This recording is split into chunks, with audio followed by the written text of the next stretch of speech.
Salut, cerveau reptilien. Déjà, si t'as un cerveau, tu t'abonnes directement, c'est obligatoire. Aujourd'hui, je vais vous parler des maîtres. Là, c'est Funakoshi du Shotokan, vous le connaissez tous. Là, c'est Gogon Yamaguchi du Gojo Ryu. C'est pas le seul, vous inquiétez pas. Ici, c'est Jigoro Kano, toujours une grande légende des arts martiaux. Là, c'est Maiji, c'est un mec du Wudang, donc art martial dit interne. Là, c'est un gars, je connais pas, mais j'aime bien sa tronche. Donc, qu'est-ce que je voulais dire sur ces mecs-là?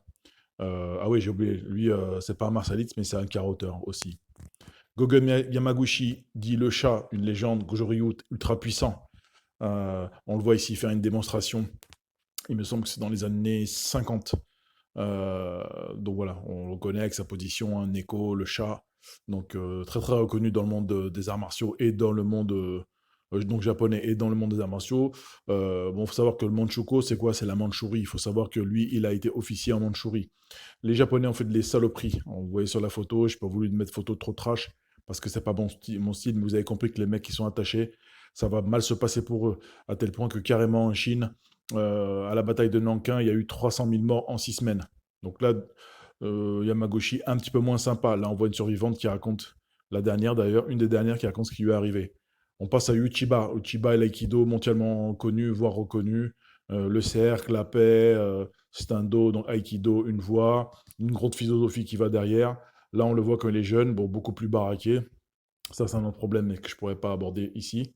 Voilà, là où c'est moins sympa, c'est que lui aussi, soldat en Mandchourie, il est parti comme simple soldat, il est revenu, il était gradé.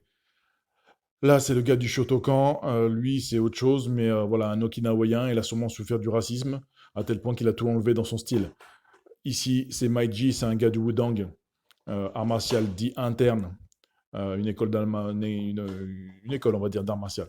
Bruce Lee, voilà, si lui n'aurait pas pu apprendre le kung-fu, parce que c'était très difficile en tant que petit-fils d'Allemand, personne ne voulait lui apprendre. Donc là, pareil. Là, c'est à Osaka du Shorijin Kempo. Je connais pas la personne, je veux pas l'attaquer. Mais par contre, son style, il y a beaucoup à dire. Le style est super intéressant. J'ai un copain qui est deuxième dan pour vous dire.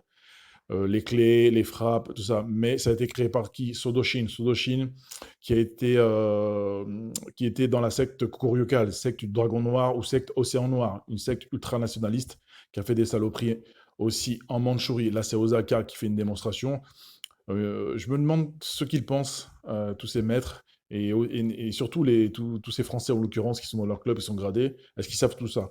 Là, c'est les logos qu'il y a sur mains et mains, kimono. Réfléchissez à ce que vous mettez sur vos kimonos. Il y a peut-être des choses que vous ne savez pas, des choses qui vont heurter votre sensibilité ou vos valeurs. C'est valable pour ce qui est indonésien, comme on voit ici, là c'est du silat. C'est valable pour le taekwondo, c'est valable pour les arts martiaux chinois, pour tout.